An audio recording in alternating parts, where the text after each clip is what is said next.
Le compte 532 tenu par une entreprise enregistre les mêmes opérations que le compte de l'entreprise tenu par le banquier. Mais en sens inverse, il s'agit donc de comptabilité réciproque. La technique de l'état de rapprochement va permettre de justifier les différences de solde. Méthodologie de l'état de rapprochement. La construction d'un état de rapprochement se fait en plusieurs étapes. On place une édition du compte 532 tenu par l'entreprise et l'extrait du compte adressé par le banquier. Deuxièmement, on pointe les soldes de départ. En cas de différence, on recherche et on pointe les sommes qui équilibrent les soldes de départ. La différence de solde de départ s'explique souvent par le fait que certaines sommes pointées ont été enregistrées dans le compte 532 au cours de la période précédente, alors qu'elles ont été enregistrées en début de période de rapprochement chez le banquier. Troisième étape, on pointe les sommes identiques en procédant par croisement entre le compte, bien sûr, 532 banque et le compte entreprise chez le banquier.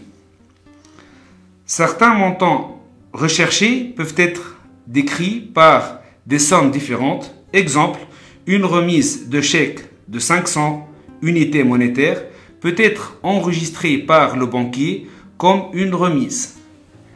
Quatrième étape, on construit le document état de rapprochement qui va récapituler les sommes non pointées et rapprocher les soldes de fin de période. Et finalement, la cinquième et dernière étape, on enregistre les opérations nécessaires dans la comptabilité de l'entreprise.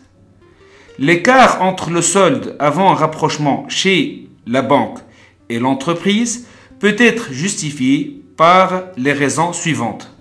Premièrement, les chèques émis par l'entreprise ne sont comptabilisés par le banquier qu'après encaissement par le bénéficiaire. Exemple, un chèque remis au fournisseur X n'a pas été présenté à l'encaissement par ce dernier. Le montant est de 1000 unités monétaires. Cette opération enregistrée chez l'entreprise et non pas chez la banque.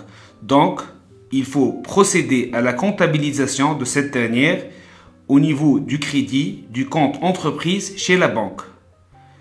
Deuxièmement, le banquier enregistre des virements, règlement des clients par virement au bénéfice de l'entreprise et informe celle-ci dans un deuxième temps.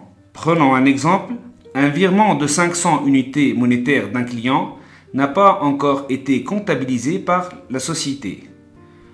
Comme vous constatez, cette opération est enregistrée chez la banque et non chez l'entreprise. Donc, la solution, il faut débiter le compte banque chez l'entreprise. Troisièmement, le banque procède au paiement de fournisseurs par prélèvement automatique sur le compte de l'entreprise et informe celle-ci dans un deuxième temps. Exemple, le relevé indique à l'ordre du fournisseur Z 200 unités monétaires. Donc, quand vous constatez cette opération enregistrée chez la banque et non chez l'entreprise, donc la solution, il faut créditer le compte banque chez l'entreprise. Quatrièmement, les commissions prélevées par la banque sont immédiatement débitées par elle alors que l'entreprise n'en est avertie que plus tard. Exemple, frais de tenue de compte pour 5 unités monétaires non comptabilisés par le comptable car la société n'a pas reçu l'avis de débit. Quand vous constatez cette opération est enregistrée chez la banque et non chez l'entreprise. Ainsi, pour rectifier le tir, il faut créditer le compte banque chez l'entreprise.